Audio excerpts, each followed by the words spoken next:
Hadis selanjutnya adalah hadis Bukhari Muslim, dan ini penting sekali, dua syarat mutlak. Di garis bawahi kalau yang punya pena. Sabda Nabi SAW, man shama ramadhana imanan, ini imanan garis bawahi, wahtisaba, ini juga di garis bawahi. Ghufira lahu ma taqaddama min dzambi. Barang siapa yang berpuasa karena keimanan, jadi bukan puasa karena semua teman-teman kita puasa, karena lingkungan kita puasa, karena pasangan kita puasa, karena enggak enak sama orang, enggak.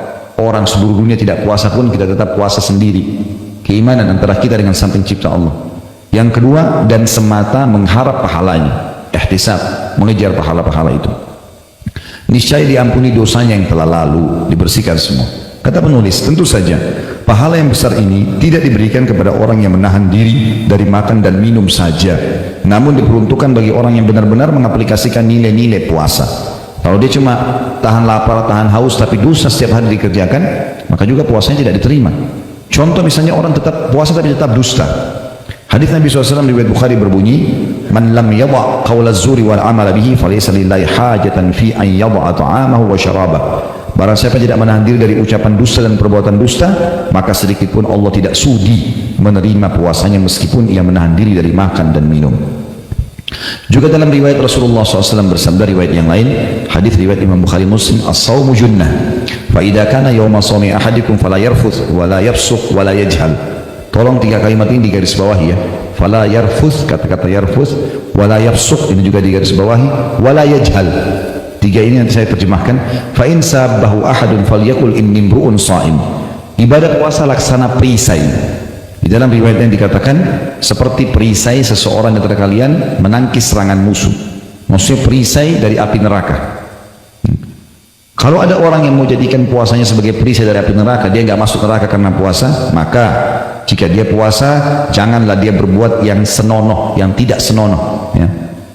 Sini terjemahnya masih global kalau tidak senonoh, tapi makna rafath ya, adalah mengucapkan kalimat syahwat kepada selain pasangan halal. Sayang, cinta, rindu, apalah kekasih, ini semua hanya boleh pada istri atau suami. Suami istri pun boleh mengucapkan, tapi hubungan biologisnya nggak boleh. Tapi ini kalau umum nggak boleh. Siapa yang mau selamat dari api neraka dengan puasanya, jangan rafath, jangan fusuk. Di sini diterjemahkan berbuat jahat, tapi sebenarnya terjemahannya bukan berbuat jahat. Fusuk itu adalah menyentuh secara fisik, kayak pegang, cium, peluk, ya, yang bukan dengan pasangan halal.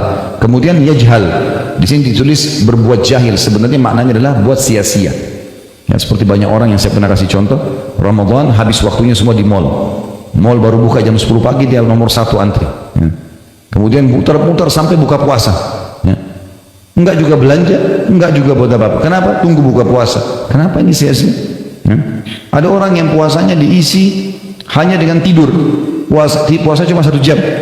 Dari pagi sampai menjelang jam 5 sore baru bangun. Baru mandi siap buka puasa. Ya. Ada orang juga yang habisin waktu main gaple, buang-buang waktu, omong kosong. Ya, semua tidak ada manfaatnya buat dia. Kenapa enggak majelis ilmu? Kenapa enggak apalah baca Quran? Atau mungkin kembangkan usaha, sesuatu mencari nafkah yang halal. Boleh. Yang baik-baik semuanya. Lalu kata Nabi SAW, jika ada yang memaki dirinya atau misalnya mengajaknya bertengkar, maka dia harus berkata, saya sedang berpuasa. Apa maknanya? Tentu teman-teman sekalian, dalam Islam termasuk kehormatan diri kita, kita nggak berkelahi sama orang. Jadi kalau mau tunjukkan kekuatan nanti di kancah peperangan, jihad ada. Tapi sama istri, sama suami, sama anak, sama teman, bukan tempatnya berkelahi ini. Gitu. Kalau ada orang yang ajak bertengkar, maka tinggalkan saja, biarin dia bertengkar sama tembok. Ya. Nggak perlu kita layani, udah nggak pernah ada gunanya. Gitu. Buang energi untuk apa gitu? Dan Ramadan bulan pelatihan untuk itu, membiasakan diri untuk tidak bertengkar. Makanya kata Nabi SAW, kalau dia dicaci, dia ajak bertengkar, maaf, saya lagi ikuti program puasa, nggak boleh, puasa melarang saya untuk itu. Dilatih sebulan agar terbiasa mengontrol emosi setelah Ramadan. Kenapa penyebab penyakit keras ini, penyakit yang masalah stroke, darah tinggi segala macam karena emosional. Ya. Maka dikontrol dengan puasa Ramadan. Ya.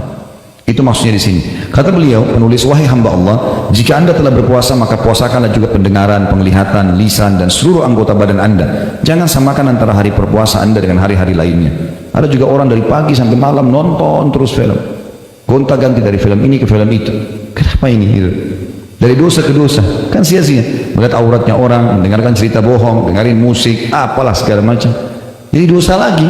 Pelatihan Ramadan untuk memperbaiki kita lebih dekat kepada Sang Pencipta Allah, gitu. Berada di zona yang aman dari semua pintu yang syaitan bisa masuk. Karena syaitan lagi